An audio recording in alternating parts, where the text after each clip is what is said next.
ஒரு ஜாதகத்தில் செவ்வாய் முதலாவது வீட்டில் லக்னம் இருந்தால் அது செவ்வாய் தோஷம் அல்லது செவ்வாய் தோஷத்தை குறிக்கலாம். இது திருமணத்தில் தாமதங்கள் அல்லது சிக்கல்களை ஏற்படுத்தக்கூடும்.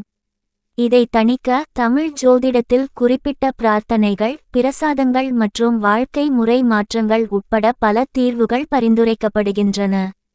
செவ்வாய் தோஷத்தை புரிந்துகொள்வது. செவ்வாய் லக்னம் சந்திரன் அல்லது சுக்கிரனில் இருந்து 2வது, 4வது, 7வது, 8வது அல்லது 12வது வீடுகளில் நிலைநிறுத்தப்படும்போது செவ்வாய் தோஷம் அல்லது செவ்வாய் தோஷம் ஏற்படுகிறது.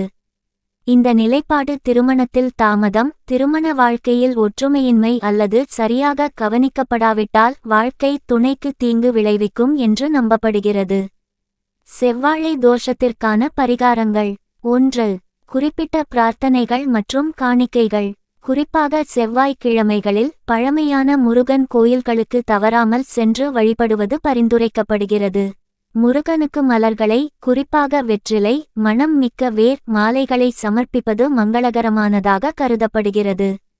முருகன் கோயில்களில் குறிப்பாக செவ்வாய்க்கிழமைகளில் பன்னீரை கொண்டு அபிஷேகங்கள், தெய்வத்திற்கு சடங்கு முறையில் குளிப்பது பரிந்துரைக்கப்படுகிறது.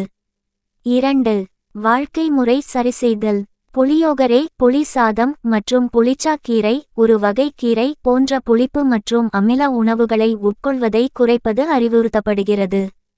செவ்வாய் தொடர்பான விஷயங்களில் நிலம், சொத்து மற்றும் உடன்பிறந்தவர்களுடனான உறவுகள் போன்றவை நேர்மறையான மற்றும் ஆக்கப்பூர்வமான அணுகுமுறையை ஏற்றுக்கொள்வது தோஷத்தின் தாக்கத்தை குறைக்க உதவும். இரத்த தானம் செய்வதும் விபத்தில் பாதிக்கப்பட்டவர்களுக்கு உதவுவதும் நன்மை பயக்கும். இதே போன்ற செவ்வாய் தோஷம் உள்ள ஒருவரை திருமணம் செய்து கொள்வது பெரும்பாலும் அறிவுறுத்தப்படுகிறது. 3. ஜோதிடர்களிடமிருந்து வழிகாட்டுதலை தேடுதல்.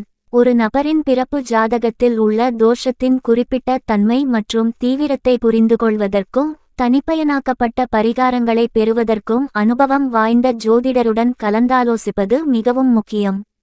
ஜோதிடர்கள் தனிநபரின் குறிப்பிட்ட கிரக நிலைகள் மற்றும் பிறப்பு ஜாதகத்தின் அடிப்படையில் கூடுதல் பரிகாரங்களை பரிந்துரைக்கலாம்.